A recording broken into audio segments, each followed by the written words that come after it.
Hey there YouTube, this is sjm4306 back with another video. This time, as you can see, I have a load of Game Boys. So these two I've had for a while. This one I've already modded with my RGB touch controller. You can see it here. I can scroll through colors and whatnot. And basically, I wanted to get another one of these just to leave it as stock. This is a reversible mod, so I could theoretically, reverse it.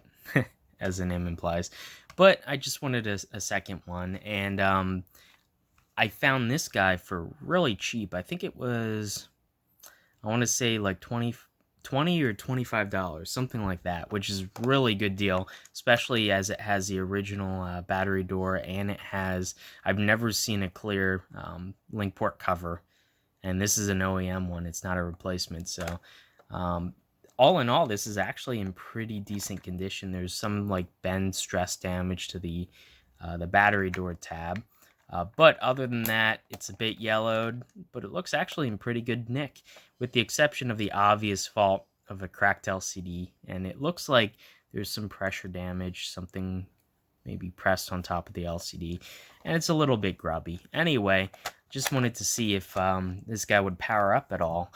Apparently, according to the listing, it still would turn on and you could hear audio, but obviously nothing on the screen because it's all cracked. So we're just going to do a quick power on test. All I did was I opened this and I looked at the physical condition, and I haven't actually unscrewed it or anything. So let's see. It does come on. Audio works. Let's see if we can start a game. Yeah, there we go. So obviously contrast does nothing. The volume is actually nice and tight, and it actually looks really physically clean. Someone took really good care of this, with the exception of the fact that the screen is cracked. So that's definitely a good sign. So what we are going to do is first take off these batteries, and I have this this unit right in here, and oops, as the screws go everywhere. This is quite a bit yellowed. The LCD works perfectly fine, but the main board is really crusty. There was some serious battery leak issue, and it ate through quite a bit of the copper shielding here. It still does function, but it's sort of a little meh in terms of the quality. So I'm going to figure that the board on this is perfectly fine. It's just the front board, so we're actually just going to swap it for this one. And I can use this just as a test board or as a backup. Anyway, first things first, just going to take out the 6 screws on the back here and get inside, and then it's just going to be a million screws to remove this front board, this one, and then swap them. And while we're at it, we're going to actually take a look at the membranes. The buttons actually look really clean. I'm not noticing like a lot of dust or anything, but we will give it a little bit of a clean. Anyway, let's just get in. Okay, so now we're in, and we just need to carefully undo the ribbon that goes between the two boards. And there we go. This one is actually really clean. Wow. And there's absolutely no signs of corrosion on the battery, so whoever had this took really good care of it. I'm pretty darn impressed. Just out of curiosity, I am going to remove this board. Yep. So looking at it, you can see it doesn't have discrete chips. So yeah, that was just something that I noticed. Me and my friend Rourke had talked about cost-cutting measures Nintendo employed. The Play It Loud series was released, I believe, 92 or 93, something like that. Maybe a little later than that. And yeah, they cut costs by not having separate chips. If I were to show you this one, this is obviously it's just a gray model. Yeah, you can see it has actual, solderable chips. So if one of these break, you could theoretically replace it. But with the glop top or epoxy blob chips, you kind of can't. But anyway, this is all good to go. And even the audio jack looks like really clean. So, just a matter of undoing a million screws, so I'll be back in a second. Interesting to note that the solder mask color is actually different too. These were obviously produced at different times, so they might have even used a different PCB manufacturer, but you can definitely see this is a more vibrant green. This is more like a yellowish green.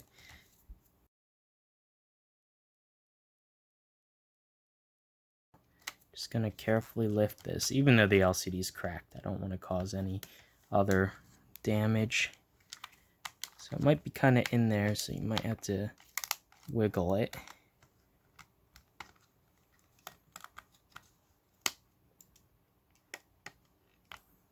Make sure I'm not missing any screws.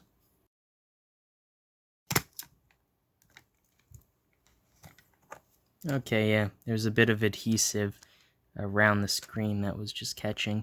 Yeah, you can see the point of impact was right in this corner here.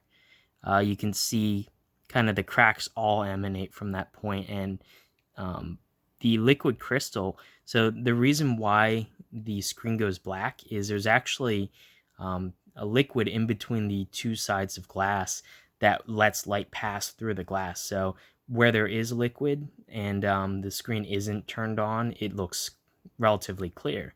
However, once the liquid leaks out, basically because there's a point of impact that created a leak, so the liquid could seep out at this point around here. That basically drains the liquid from that area and the light can no longer pass, so it looks dark. So obviously this screen has seen much better days. It's pretty much toast, so unfortunately that's going to have to go. Which is a shame because the board is in really good physical condition other than that. Anyway, just a matter of getting all these out and then swapping. I'm not going to bore you, make you watch that. But let's just take a look at the membrane. They are a little bit dirty. And the buttons themselves are actually very clean. This is probably the cleanest unopened DMG I've ever seen. I could tell it was unopened because all the screws were in nice and tight. And they have that characteristic when you first torque them, they crack a little bit. But yeah, this is the absolute cleanest DMG I've ever had the pleasure of working on. Usually they're a train wreck, they're a nightmare. And actually, now that I think about it, this lens is pretty damaged, so I'm just actually going to pop it out. So it's just a matter of getting your fingers underneath the screen, applying a little bit of pressure, and then going around the screen. And pops off pretty easily. You can see the lens there has a scratch. And that actually lines up kind of around where the point of impact was. But it doesn't look like anything punctured the screen or anything, so it might have been a drop, or I don't know, it's tough to say. Okay, so I have this one out. This is the good LCD from this yellowed shell, and I've already cleaned this fairly thoroughly, so we're pretty much good to go. Now, one thing to note is when you are screwing them in, especially on a clear shell, if you did wash the shell, make sure it's absolutely dry. When you screw one of these screws into the post, if there's any liquid inside, what'll happen is as you screw it down, it compresses and it'll actually fracture the plastic. And because it's a clear shell, you can see from the other side, there'll be a bit of a kind of X pattern in the plastic that you can see. I don't believe I've managed to do that on any of these, but it's definitely visible. It's highly visible if you ever manage to have the unfortunate accident to do that. So make sure the shell is fully dry, and including any liquid that might be inside a screw post. Okay, so I just cleaned the buns real quick with some isopropyl alcohol. I was going to actually put them in the ultrasonic cleaner, but they actually look very clean, so I don't think that's necessary. Now, first thing to do is align the actual speaker. There is a tab, black tab on the side there. It has to line up with the hole in the case. There's like a little slot. And you want to line everything up make sure it fits properly before screwing anything down. And for these screws, just snug is good enough. You don't want to over tighten them, especially clear plastic will show any strip screws.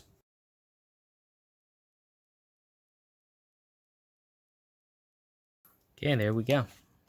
Back together. The outside of the case is a little bit grubby, so just going to take a Q-tip and just give it a quick wipe down.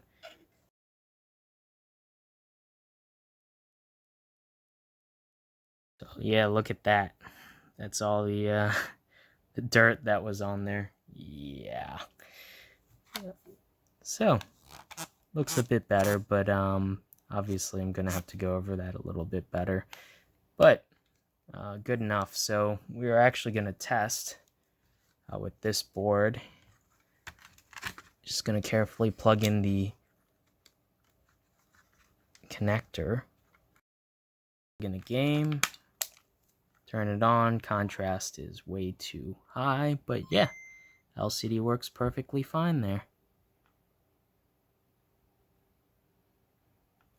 There we go. Just as hard to see as I remember. Basically just inserting the 6 screws, and I do have a faceplate, so if you give me a sec.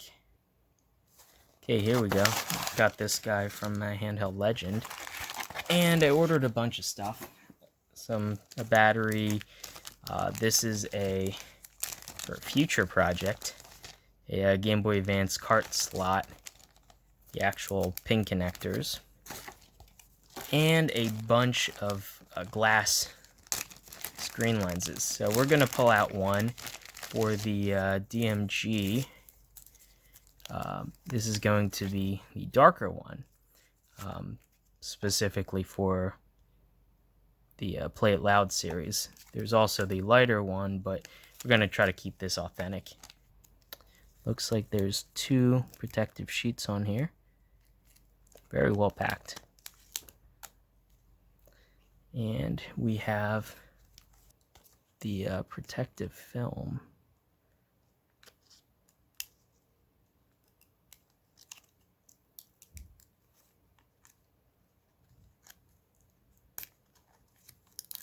Let's just lift this as one piece.